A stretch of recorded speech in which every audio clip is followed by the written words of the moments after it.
Sean Bain from STLMinersReport.com, and this week's Player of the Week is Shelby Miller. Shelby, thanks for taking time to do the interview with us today. Yeah, for sure. Who was your favorite athlete growing up as a kid? I grew up as an Astros fan, so I'd have to say I always watched Jeff Bagwell and Craig Biggio growing up, and I wasn't really focused on pitching as a little kid, but I just loved the game, so I really just focused on watching the Astros, and I like the key players, so I just went with them. Okay, cool. If you weren't playing baseball for a living, what do you think your career path would be? To be honest, I have no idea. I'd definitely be in college somewhere. Okay. And if it wasn't for baseball, I probably wouldn't have like a D1 college, inviting me to come there. I mean, it was all. I had good grades in high school, but it wasn't nothing to get me into something nice like Texas A&M or Texas. Okay. Unless I was going to pay. But I would be in college right now probably. What was the deciding factor for you to bypass going to college once you were drafted? Really just. What I really wanted to do was start professionally as soon as I could, and especially the amount that the Cardinals offered me on my signing bonus is really hard to turn down. I wasn't really wealthy growing up, and me and my family had our struggles, and that was just like a dream come true to me and my family. So it was, I'm blessed to have the opportunity to play baseball and get paid to do it. Right. What has been the most challenging part so far, adjusting to just the professional game? Really, being away from my family is a lot of things. Not necessarily, being homesick. Just having to live on your own for the first time in my life, and having to cook for myself and wash my own laundry and wake up on my own. I didn't wake up on my own. My dad always woke me up in high school, and just adapting to that, and playing baseball every day is tough. It's a grind, and especially on your arm, and when you have to throw bullpens, and you have a lot of innings that the Cardinals want you to throw, and you got to get that done. So it'll wear on you eventually, but so far it's gone good. Okay. So you're drafted, you sign your contract. Did you go out and make a major purchase, or did you? First thing I did, I went out and bought my truck, and then really after that, just pretty much started saving it, and just pretty much bought my dream truck. It was it's pretty expensive for a truck that you wouldn't think a truck would be $60,000, but right. I've always wanted it. It's something I finally had the money to buy it, and I got it, and I love it right now. So other than baseball, what's something that you like to do when you do have a little bit of free time? Sure. I like golf. Golf?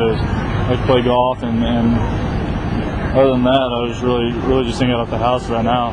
In the off season, I'll be golfing a lot. I'm going golfing tomorrow, a TPC deer run, and just it's a hobby for mine. I enjoy it a lot. I'm really competitive with little things like that, and it's a good sport.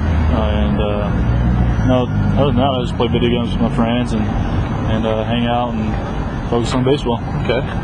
Can you talk a little bit about manager Rodriguez and how he's helped you just get adjusted or help you with anything? Yeah, he's definitely a good manager. I've talked to Johnny a lot about my mentality on the mound and how he wants me to go about being things and being professional. I'll be honest, he's had to call me in his office before and confront me about some things that I was doing wrong as a professional, because I'm young, I'm only 19, and it's my first year, and I'm really adapting to things, and he's helped me a lot out on that. And he's an awesome manager. Obviously, we're having a great season. We finished in second in the first half, and we're leading the second half right now. And there's not much you can say about. Nothing really you can say about him. He's just really a good manager and a great coach and a great guy. Okay. Can you talk a little bit about playing in the Quad Cities area, and maybe what's your favorite part about just the Quad Cities as a whole? I like Quad Cities. It's really not Texas, and it's a little bit different weather. Right. It gets pretty humid up here, and they get great fans. They got a really nice stadium. Great atmosphere, and I'm really surprised how many fans show up for a low A baseball game, and they're really nice people around here. Everybody's really nice everywhere I go, and I've enjoyed myself so far, and really looking forward to finishing out the season here and staying healthy. All right, just a couple more questions that are about spring training and the Jupiter area as a whole. Right. What's a typical day for you when you're down in spring training?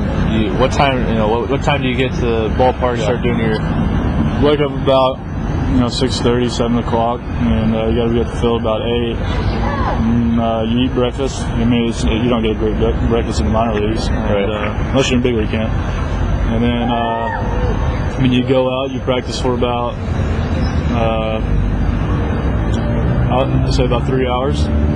3 hours of PFPs, little things, maybe 2 hours, and then you just play a game, and then you wake up and do it all over again. I mean, it's real simple. It's spring training is really tough. Being out there in that heat in Florida, and having to wake up early, and I was passing out like 8 o'clock in the afternoon. Yeah. And, it wears on you, and it's a good time. It's your job. You got to do good at it, and spring training really helps you out to know where you're going to start. They base spring training upon where they're going to send you. Okay. So, all right, last question, and then I'll let you keep going. What was it like the first time that you threw a bullpen session to Yadier Molina? Yeah, I have, and what's even more nerve-wracking than that is having Dave Duncan run behind you. He's having a close eye on you. Being a first rounder, he wants. There's a lot of expectations on how I pitch and how I go about things. And I'm throwing to Yadier. Obviously he's in the big leagues. He's a great catcher, but I would have to say Dave makes it more nerve-wracking, and they help you out on things. It's a big league atmosphere, and it's an awesome experience. Okay. All right. Well, thank you for being this week's STLMinersReport.com Player of the Week. Check Facebook out. We got a page on there, and on the Riverband's page, I'll post the audio for this interview, so you can tell your family, friends to check it out. All right. Thanks.